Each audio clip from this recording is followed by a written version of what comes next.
Excuse me madam. എന്താ? ഞാൻ ഫീ അടയ്ക്കാൻ തന്നിരുന്നു. ഒരാഴ്ചക്ക് മുമ്പ് തന്നതാണ്, ഇതുവരെ അടച്ചിട്ടില്ല. എനിക്ക് ഇന്ന് ലാസ്റ്റ് ഡേറ്റ് ആണ്. ഇന്ന് 2 മണിക്ക് മുമ്പ് അടച്ചില്ലെങ്കിൽ എനിക്ക് ക്ലാസ്സിൽ കയറാൻ പറ്റില്ല. എനിക്കിവിടെ ഒരുപാട് പണിയുണ്ട്, ഞാനത് ചെയ്തേക്കാം. അയ്യോ മാം, എനിക്കിന്ന് 2 മണിക്കുള്ളിൽ വേണം. ഞാൻ കുറേ വിളിച്ചിരുന്നു മാമിനെ, അതുപോലെ ഞാൻ വാട്സപ്പിൽ മെസ്സേജ് ഇട്ടിരുന്നു, ഒന്നിനും റിപ്ലൈ ഇല്ല. നിങ്ങൾ എന്തിനാണ് എനിക്കിങ്ങനെ പ്രഷർ തരുന്നത്? മാം, ഇന്ന് അടച്ചില്ലെങ്കിൽ എനിക്ക് എക്സാം എഴുതാൻ പറ്റില്ല. ഇല്ല, ഇന്ന് 2 മണിക്കുള്ളിൽ ചെയ്യാൻ പറ്റില്ല. ഇന്ന് ലാസ്റ്റ് ഡേറ്റ് ആണ്, ഞാൻ തന്നിട്ട് ഒരാഴ്ചയായി. നിങ്ങൾ എന്താ ഈ പറയുന്നത്? നിങ്ങൾ എന്തിനാണ്? ആദ്യം നിങ്ങൾ ഡിസിപ്ലിൻ പഠിക്കൂ. എന്താ ഇത്? അങ്ങനെ പറഞ്ഞാൽ നമുക്ക് ബാങ്കിനെതിരെ കംപ്ലൈന്റ് കൊടുക്കേണ്ടി വരും. എനിക്ക് ദേഷ്യം വന്നു. Oh my god.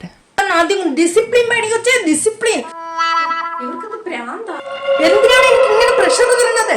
ഡിസിപ്ലിൻ എന്താണെന്ന് അറിയാമോ? വെളിയിറങ്ങിപ്പോ, എനിക്ക് ചെയ്യാൻ പറ്റില്ല. ഓ ഈശ്വര, നേരത്തെ ഇരുന്ന് മാനേജർ എന്ത് പാവമായിരുന്നു. മാഡം. എന്താ?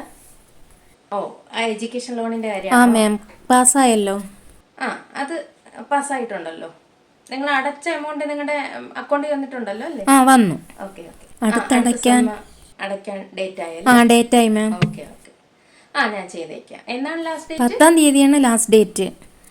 8-ാം തീയതി ചെയ്തേക്കാം. 10-ാം തീയതി അല്ലേടാ ലാസ്റ്റ് ഡേറ്റ്? 8-ാം തീയതി ചെയ്തേക്കാം. ഒരു 6-ാം തീയതി ഒക്കെ എന്നെ ഒന്ന് വിളിച്ചോർമ്മിപ്പിക്കാം. ഓക്കെ മാം, നമ്പറിൽ വാട്സപ്പ് ചെയ്താൽ മതിയല്ലോ. നമ്പറിൽ വാട്സപ്പ് ചെയ്താലും മതി. Thank you ma'am. ഓക്കെ, ചെയ്തേക്കാം. ഓക്കെ, ഞാൻ വിളിക്കാം മാം. ശരി. അമ്മോ, ഇവരൊരു രാക്ഷസി. എനിക്കിപ്പോ ചെയ്യാൻ പറ്റില്ല, നീ വെളി പോവച്ചേ. മാഡം, ഇന്ന് 2 മണിക്കുള്ളിൽ എന്റെ ഫീ അടച്ചിരിക്കണം, അല്ലെങ്കിൽ നമ്മൾ കംപ്ലൈന്റ് കൊടുക്കും. നിങ്ങൾ വെളി പോകും. ഞാൻ ചെയ്തേക്കാം. വിദ്യാർത്ഥികൾ നിങ്ങളെ പോലുള്ളവർ ഇങ്ങനെ കാണിച്ചിട്ടാണ് ആത്മഹത്യ ചെയ്യുന്നത്, അവർക്ക് പഠിക്കാൻ പറ്റാതെ. നിങ്ങൾ വീട്ടിൽ നിന്നൊന്നും കൊണ്ടുതരുന്നതല്ലോ, ഇത് ഞങ്ങൾക്ക് അവകാശപ്പെട്ടതാണ്. ഞങ്ങൾ കംപ്ലൈന്റ് കൊടുക്കും. നോക്കട്ടെ, ഞാൻ 2 മണിക്ക് ചെയ്യാൻ പറ്റുമെങ്കിൽ ചെയ്യാം. ശരി, ഓക്കെ മാം.